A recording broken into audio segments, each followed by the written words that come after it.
প্রিয় দর্শক, আসসালামু আলাইকুম। আশা করি ভালো আছেন। আজকে আমি আপনাদের একটি ল্যান্ডের কেস স্টাডি সম্পর্কে বলবো।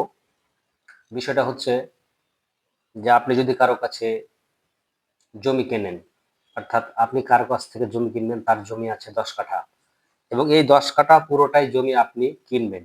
অর্থাৎ আপনার দাতার ১৬ আনা জমি আপনি কিনবেন। এক্ষেত্রে আপনার উচিত হবে যে আপনার দাতার ওই ১০ কাঠা জমির মূল দলিলটা আপনাকে কিন্তু নিয়ে নিতে হবে। সে যদি আপনাকে মূল দলিল না দিয়ে ফটোকপি দিয়ে দেয় এবং রেজিস্ট্রি করে দিতে চেষ্টা করে, তো আপনি আসলে প্রতারণার শিকার হতে পারেন। তার কারণটা বলি, এক্ষেত্রে আপনার পরিচিত জনেরাই আপনার সাথে এরকম প্রতারণা করতে পারে। একজন আমাকে বলছে যে আমি আমার বন্ধুর কাছ থেকে জমি কিনেছি, তার ৫ কাঠাই জমি ছিল, আমি পুরো জমিটাই কিনে নিয়েছি। তো কেনার পর আমি আমার জমি দখলে রেখেছি, ওখানে চাষবাস শুরু করেছি এবং কিছুদিন পর ব্যাংক থেকে লোক আসে, এসে কিন্তু ওই জায়গাটা আর কি দেখাশোনা করে।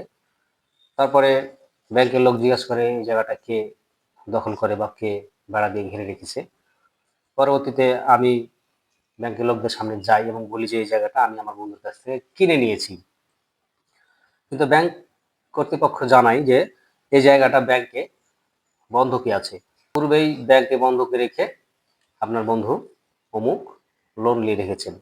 এক্ষেত্রে আমি ওনাকে বললাম, আমার পরিচিত জন যিনি আমাকে গল্পটি শেয়ার করছেন বা ঘটনাটি শেয়ার করছেন, আমি বললাম যে তাহলে আপনি তো আপনার বন্ধুর পুরো জমিটা আপনি কিনে নিয়েছেন, তাহলে আপনি কি মূল দলিল আপনাকে দেয় নাই?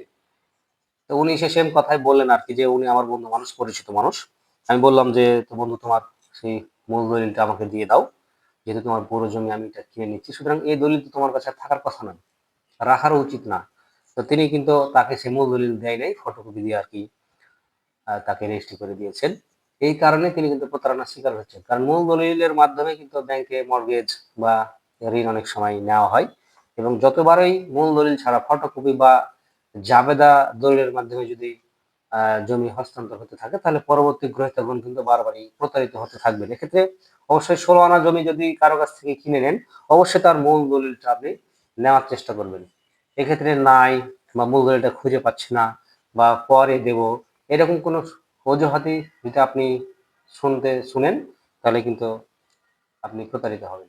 প্রিয় দর্শক, বুঝলেন যে আসলে আপনার দাতার বা কারো জমি পুরোটা বা ১৬ আনা জমি কেনার পরও তার সেই মূল দলিল আপনি যদি সংগ্রহ না করেন বা আপনাকে না দেয় বা আপনি যদি না নেন, তাহলে এভাবে আপনারা প্রতারিত হতে পারেন। তো সুতরাং জমি জমা কেনার ব্যাপারে আপনারা সতর্কতা অবলম্বন করবেন এবং যারা জমি জমা সম্পর্কে জানে তাদের কাছ থেকে পরামর্শ নিয়ে অবশ্যই জমি জমা কিনবেন। নয়তো জমি কিনলেন নাকি মামলা কিনলেন। সবাই ভালো থাকেন। আসসালামু আলাইকুম।